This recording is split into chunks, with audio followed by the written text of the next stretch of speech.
در این ویدیو به معرفی و بررسی یه ابزار فوق‌العاده در تریدینگ ویو خواهیم پرداخت که میتونه سرعت و قدرت روندهای بازار رو براتون اندازه‌گیری کنه، نقاط ورود و خروج بهینه‌ای رو بهتون نشون بده و حتی تغییرات مومنتوم رو قبل از وقوع پیش بینی کنه. اگه میخواین معاملاتتون رو به سطح بالاتری ببرین، ادامه ویدیو رو با بنده همراه باشید. سلام، من علیرضا هستم و اینجا کانال گلدن تریدینگ سیستم. خیلی خوش اومدین به یه ویدیو دیگه از سری آموزش اندیکاتور و استراتژی های معاملاتی تریدینگ ویو. اندیکاتوری که در تصویر مشاهده میکنید برای اندازه‌گیری قدرت و سرعت روندهای بازار طراحی شده و به معامله گران بینش های کاربردی در مورد دینامیک مومنتوم ارائه میده. این اندیکاتور با ترکیب یه میانگین متحرک دینامیک با تحلیل موج و سرعت، تغییرات جهت روند، قدرت بازار و احتمال معکوس شدن روند رو به صورت بصری نمایش میده. اولین جزء اندیکاتور که بهش میپردازیم این خط هست که بهش داینامیک ترند لاین گفته میشه. اندیکاتور دوستان همونطور که خدمتتون عرض شد از یه میانگین متحرک دینامیک استفاده میکنه که با یه عامل تسریع کننده تقویت شده تا به صورت دینامیک خودش رو با شرایط بازار تطبیق بده. میانگین متحرک دینامیک به تغییرات قیمت واکنش نشون میده و برای تحلیل روندهای بلند مدت و تحلیل مومنتوم کوتاه مدت مناسب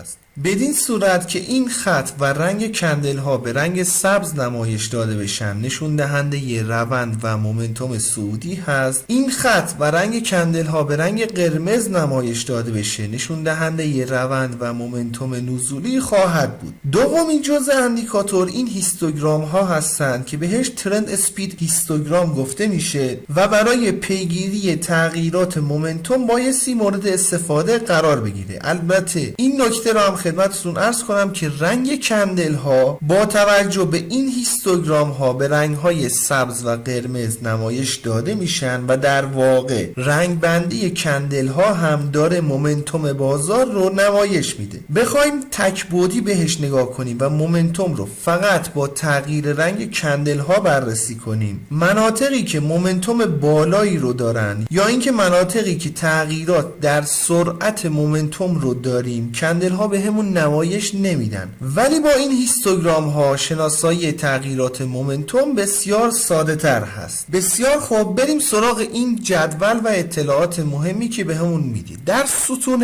اولی ضریب موج فعلی رو نمایش میده که خودش دو مقدار رو داره. اولین گزینه میانگین موج فعلی هست، عددی که اینجا نمایش داده میشه ضریب موج فعلی نسبت به موجهای قبلی هست. از این گزینه برای ارزیابی اینکه حرکت فعلی در مقایسه با روندهای گذشته قابل توجه هست یا نه میتونید استفاده کنید. این عدد دوستان کمتر از یک باشه، دقیقاً مثل چیزی که الان داریم، نشون میده که موج فعلی نسبت به موجهای گذشته ضعیف هست و امکان برگشت قیمت وجود داره. ولی اگه این عدد بالاتر از یک بود، اون موقع مومنتوم و موج نسبت به موجهای گذشته قوی تر هست و این نشون میده که روند صعودی یا نزولی که حاکم هست به احتمال خیلی زیاد ادامه دار خواهد شد. گزینه بعدی اندازه موج فعلی رو با بالاترین اندازه موج برای هر دو روند صعودی و نزولی مقایسه میکنه. باز این عدد بالاتر از یک باشه نشون میده که موج فعلی در حال ایجاد اوجهای جدید هست که میتونه نشانه یه شکست یا حرکت قوی در جهت روند باشه. ولی عدد پایین تر از یک نشون میده که موج فعلی خیلی قوی نیست و اگر در این حالت یه شکست اتفاق بیفته ممکنه شکست فیک باشه یا اینکه در حال حاضر یه روند قوی رو در مارکت نداریم. ستون بعدی برای ارزیابی تسلط خریدارها یا فروشنده ها مورد بررسی قرار میگیره. اولین نوشته که مقدار بولیش مثبت 1.28 هست، یعنی نشون میده که امواج صعودی از نظر اندازه متوسط قوی تر از امواج نزولی هستند. گزینه بعدی تفاوت خالص بین امواج صعودی و نزولی رو نشون میده. این مقدار اگه مثبت باشه نشون میده که خریدارها با موجهای بالاتر انتخاب شدن، در حالی که مقادیر منفی نشون میده که فروشنده ها تونستن حرکات قوی تری رو ایجاد کنن. از این گزینه برای سنجش مهمترین تغییرات قدرت در بازار استفاده کنید. جدول دوستان اطلاعات مناسبی رو ارائه میده که بسیار در تصمیم گیری های معاملاتی میتونه بهتون کمک کنه. توجه ویژه‌ای بهش داشته باشین.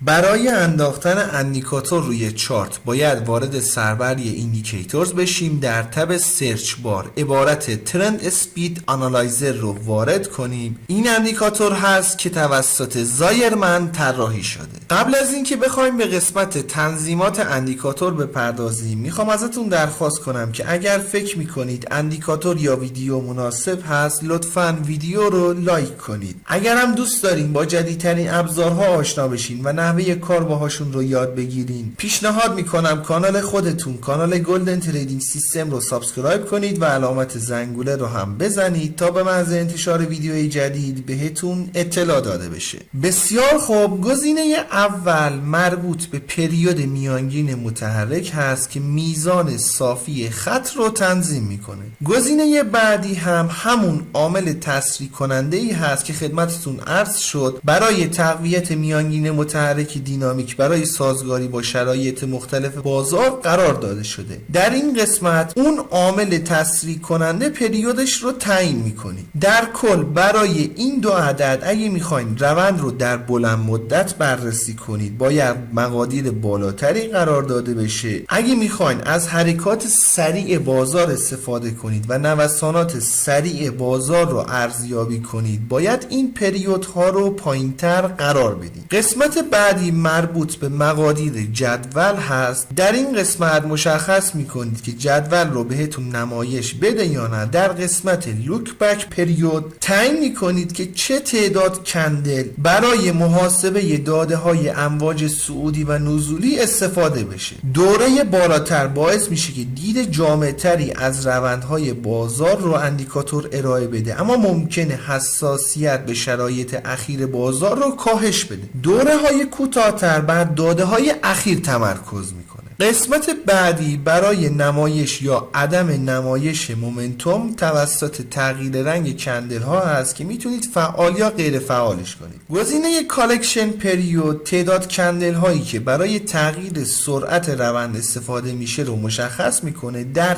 کل در نحوه محاسبات اندیکاتور این گزینه زیاد تاثیر نداره. در نهایت آخرین گزینه ای که داریم زمان شروع محاسبات اندیکاتور هست که به صورت پیشفرض از اولین کندل محاسباتش رو آغاز میکنه، ولی اگه بر روی کاستم باشه میتونید یه زمان مشخص رو بهش بدین و از اون به بعد محاسبات رو انجام بده. انشالله که براتون مفید باشه. رو قله میبینم دوستان.